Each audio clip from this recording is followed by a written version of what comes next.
제가 우리 목사님께서 연방제 통일을 잠깐 말씀하시는데 이 댓글을 보면요. 연방제 통일이 뭔지 모르겠다는 분이 많아요. 제가 간략하게 말씀을 좀 올릴게요. 그렇지. 왜 연방제 통일은 두 가지가 있는데 높은 단계가 있고 낮은 단계가 있습니다.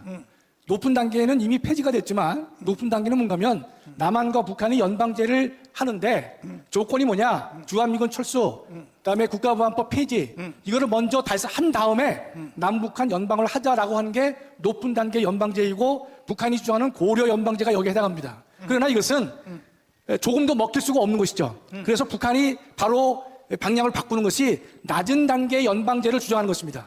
낮은 단계 연방제는 뭔가 하면 남한과 북한이 일단은 연방으로 통일을 하자는 겁니다.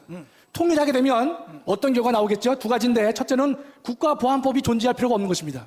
주한미군이 필요 없게 되는 것이죠.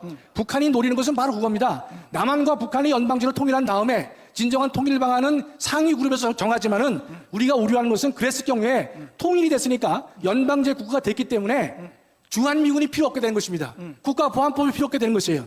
그런 상태에서 남한을 적화 통일하기 위한 수단이 낮은 단계 연방제가 되는 것이고 그렇기 때문에 우리는 도저히 이 방안을 받아들일 수가 없는 것입니다. 두 가지 차원에서 받아들일 수 없는데 첫째는 상식적으로 말이 안 되는 것이죠. 왜냐하면 북한과 남한의 체제가 전혀 다른 체제죠. 공산주의 사회경제와 자본주의 시장경제를 갖고 있는 두 구성국이 하나의 연방국가를 구성할 수는 없는 것입니다. 적어도 연방국가 되기 위해서는 구성국 사이에 동일한 이념과 가치를 공유할 때 비로소 가능한 것인데 현재 남한과 북한은 동일한 가치를 공유할 수가 없는 상태이기 때문에 기본 상식적으로도 이 연방제는 허용될 수가 없습니다. 두 번째로는 현행 헌법에 의하서라도 연방제는 헌법에 어긋나는 것이 됩니다. 우리 헌법을 만든 헌법의 아버지들이 이미 대한민국에는 어떤 나쁜 피가 있는가 하면 민족 중심의 통일을 강조하는 그런 피가 김구 때부터 지금까지 몇 년이 내려오고 있는 것입니다. 이념보다는 민족 중심이 더욱더 중요하다. 그런 것이 있었기 때문에 현행 헌법을 만든 헌법의 아버지들은 헌법 4조에서 정확하게 통일 문제를 언급하고 있는 것입니다.